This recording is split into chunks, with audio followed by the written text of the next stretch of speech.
Hi students, welcome back to my class polity achiever. अगर आप first time आए हैं मेरी क्लास में तो सब्सक्राइब कर दें मेरे चैनल को फॉर अपकमिंग वीडियोस। जितनी भी नई वीडियोस आएंगी उसके नोटिफिकेशंस आपको मिल जाएंगे। पॉलिटी अचीवर एक ऐसा प्लेटफॉर्म है जहां यूट्यूब पर आपको लॉन्ग वीडियोस मिलते हैं। पॉलिटिकल साइंस से रिलेटेड जितने भी टॉपिक्स हैं उनसे रिलेटेड वीडियोस आपको यहाँ देखने के लिए मिलेंगी। इंटरनेशनल रिलेशंस हो, पब्लिक एडमिनिस्ट्रेशन हो, उनकी वीडियोस भी आप यहाँ देख सकते हैं।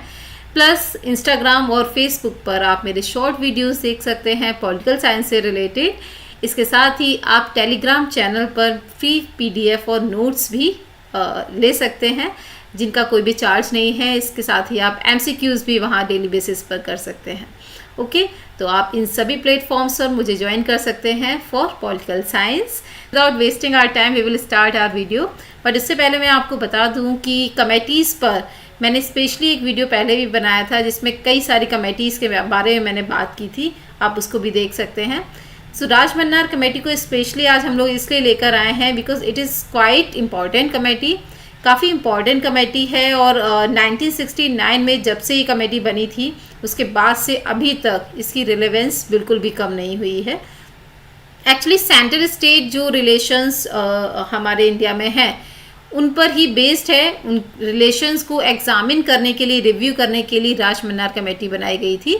सो it was 3 member committee set up by the Tamil Nadu government in 1969 to examine all aspects of central state relations under the government of DMK. ठीक है, तो जब डीएमके गवर्नमेंट ने 1969 में ये कमेटी बनाई थी, सेटअप की थी, तो उन्होंने ये सोचा था कि सेंट्रल स्टेट जो रिलेशंस हैं उनको हम रिव्यू कर पाएंगे। ठीक है, और गवर्नमेंट इनके जो रिकमेंडेशंस होगी उनको एक्सेप्ट कर लेगी। तो आज की क्लास में हम लोग यही डिस्कस करने वाले हैं कि राजमन्नार कमेटी की रिकमेंडेशंस क्या थी, कैसे सेटअप हुई, कितने मेंबर्स थे और इसके साथ ही किन किन टॉपिक्स को इन्होंने डिस्कस किया है अपनी रिपोर्ट में। Okay, so let's start. It was formed by the doctor P V. Rajamannar. तो राजमन्नार जो कि चेयरपर्सन भी थे इस कमेटी के, और 2 अदर पर्सन भी थे यहाँ पर जो कमीशन में उस वक्त मौजूद थे, ए लक्ष्मण स्वामी और जस्टिस पी चंद्र रेड्डी। ये 2 इम्पॉर्टेंट पर्सन हैं। इन तीनों के साथ मिलकर ही ये कमेटी बनाई गई थी। ठीक है, so the main objective of the Rajamannar committee was to examine all aspects of central state relations. Central state relations को लेकर जितने भी एस्पेक्ट्स हैं, जितने भी टॉपिक्स हैं इनसे रिलेटेड, उन सभी को यहाँ पर कवर किया गया है। सो हम लोग इसको डिस्कस करते हैं। सो टॉपिक्स ऑफ कंसिडरेशन क्या है?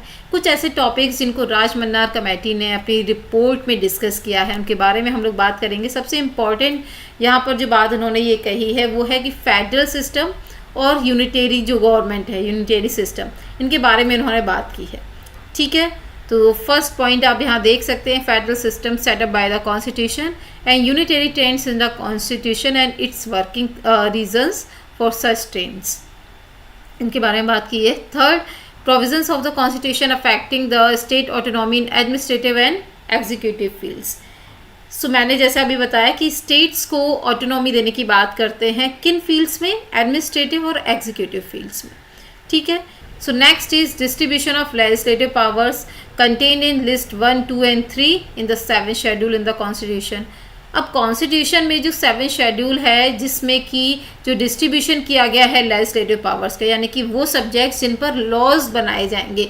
अब यूनियन गवर्नमेंट है, सेंट्रल गवर्नमेंट है, उसके लिए उन्होंने यूनियन लिस्ट रखा जिसमें जितने भी सब्जेक्ट्स होंगे उन पर लॉ बनाने का जो राइट है वो सेंट्रल गवर्नमेंट का होगा। ठीक है, स्टेट लिस्ट, उसमें जितने सब्जेक्ट्स होंगे उन पर लॉ बनाने का जो राइट है वो स्टेट्स का होगा। कॉन्करेंट लिस्ट में जितने सब्जेक्ट्स होंगे उन पर लॉ बनाने का राइट सेंटर और स्टेट गवर्नमेंट दोनों का होगा। ठीक है, रेजिडरी पावर्स पर में जितने भी सब्जेक्ट्स हैं उन पर लॉ बनाने का राइट सेंट्रल गवर्नमेंट का होगा। बट अब आप यहाँ देखिए कि अगर कॉन्करेंट लिस्ट में जितने भी सब्जेक्ट्स हैं उनमें मोस्टली जो सब्जेक्ट्स हैं उन पर लॉ बनाने का राइट सेंट्रल गवर्नमेंट का है। ठीक है, यानी फाइनली जो डिसीजन होगा ना वो सेंट्रल गवर्नमेंट का होगा। ठीक है, तो यहाँ सारी जो पावर है ना वो सेंट्रल गवर्नमेंट के पास है। सेकंड जो इन्होंने यहाँ पर बात कही है वो है टैक्सेस के बारे में और रेवेन्यूज़ के बारे में। जो टैक्सेस का यहाँ पर बंटवारा हो रहा है वो एप्रोप्रिएट नहीं लग रहा है उनको, तो उसके बारे में उन्होंने बात की है कि रेवेन्यूज़ के बारे में बात की गई है, फाइनेंस कमीशन के बारे में बात की गई है कि जो स्टेट का जो फाइनेंस कमीशन है वो तो पंचायतों म्यूनिसिपैलिटीज़ को देख ही रहा है, लेकिन जो सेंट्रल फाइनेंस कमीशन है उसका काम ये है कि हर 5 साल के बाद जब प्रेसिडेंट और नया फाइनेंस कमीशन बनाते हैं तो एक्सपेक्टेशन ये की जाती है स्टेट्स की तरफ से कि जब डिस्ट्रीब्यूशन की बात होगी फाइनेंस के, जो सेंट्रल जो फाइनेंस कमीशन करता है, ठीक है, स्टेट गवर्नमेंट और सेंट्रल गवर्नमेंट के बीच में, तो वो अप्रोप्रिएट होगा, ठीक है, उसमें कहीं भी स्टेट की जो फाइनेंस है उसमें कटौती नहीं की जाएगी, ठीक है। तो ये सारी बातें इन्होंने यहाँ पर डिस्कस की हैं। तो इसके साथ ही प्लानिंग कमीशन को वो डिस्कस कर रहे हैं, supreme court and high court को डिस्कस कर रहे हैं कि जुडिशरी का क्या रोल होना चाहिए। रोल ऑफ द गवर्नर, ये काफ़ी इम्पोर्टेंट है। गवर्नर का जो पद है इसके बारे में काफ़ी डिस्कशन हुआ है, और सेंट्रल जो स्टेट के बीच में जो डिस्प्यूट्स हैं उनमें एक इम्पॉर्टेंट जो टॉपिक है वो गवर्नर की पोस्ट ही है, ठीक है। तो उसके बारे में डिस्कस किया है कि भाई इनकी जो पावर्स हैं उनको किस तरह से लिमिटेड किया जाए। इमरजेंसी प्रोविजंस के बारे में बात की गई, आर्टिकल 356, 357, 352, 353 एंड 354 एंड 360 इनके बारे में बात की गई है। पब्लिक सर्विसेज के बारे में बात की गई, इनको ख़त्म करने की भी इन्होंने बात कही है। Territorial integrity of states, representation of states in Rajya Sabha and Lok Sabha, तो राज्यसभा और लोकसभा में किस तरह से रिप्रेजेंटेशन होना चाहिए। अब राज्यसभा में जो रिप्रेजेंटेशन होता है इंडिया में वो हर स्टेट से पॉपुलेशन के बेस पर लोग जाते हैं राज्यसभा में, ठीक है। 12 लोग नॉमिनेट किए जाते हैं, तो उसको भी बोल रहे हैं कि भाई इसको भी आप हटा दीजिए। ये सारी चीज़ें हम लोग डिस्कस करेंगे, ठीक है।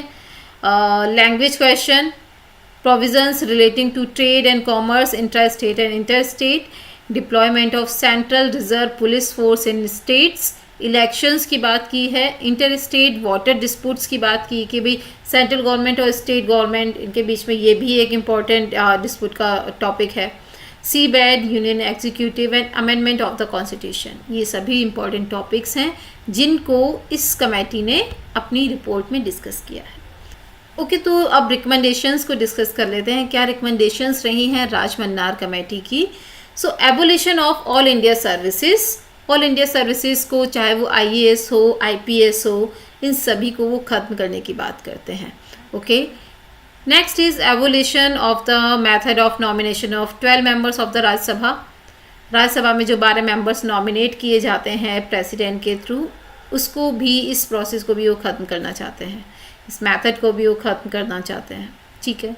एबोलिशन ऑफ आर्टिकल 356, 355 एंड 365, इन तीनों आर्टिकल्स को जो कि प्रेसिडेंट के पावर से रिलेटेड हैं, इमरजेंसी पावर से रिलेटेड हैं, इनको वो ख़त्म करना चाहते हैं।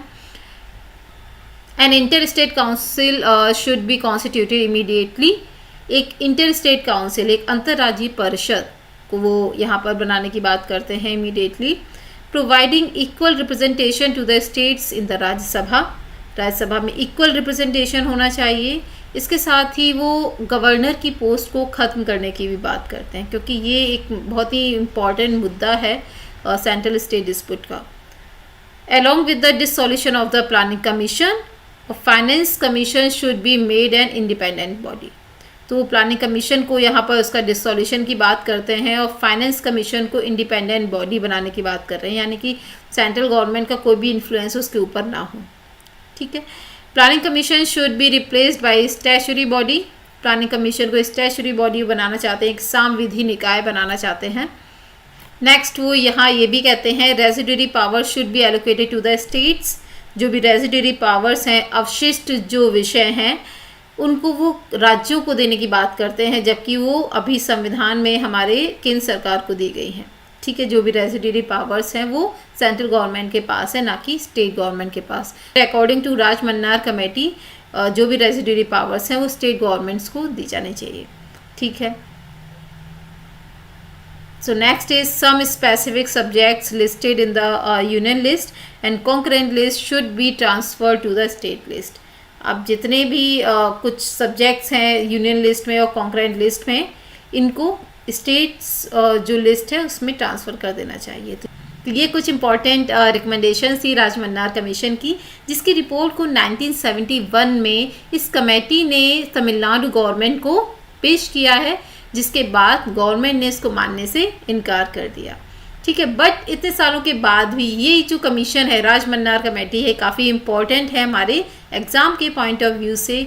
कोई भी कंपटीशन हो, कोई भी एग्ज़ाम हो, अगर पॉलिटिकल साइंस से रिलेटेड है तो उसमें राज मन्नार कमेटी आती ही है, उससे रिलेटेड क्वेश्चंस आते ही हैं। सो आई होप सो आपको मेरी वीडियो पसंद आई होगी और काफ़ी यूज़फुल लगी होगी। So if you find it useful and beneficial for you, like and subscribe my channel and press the bell icon for the upcoming videos. So मिलते हैं नेक्स्ट क्लास में। Till then take care, bye bye.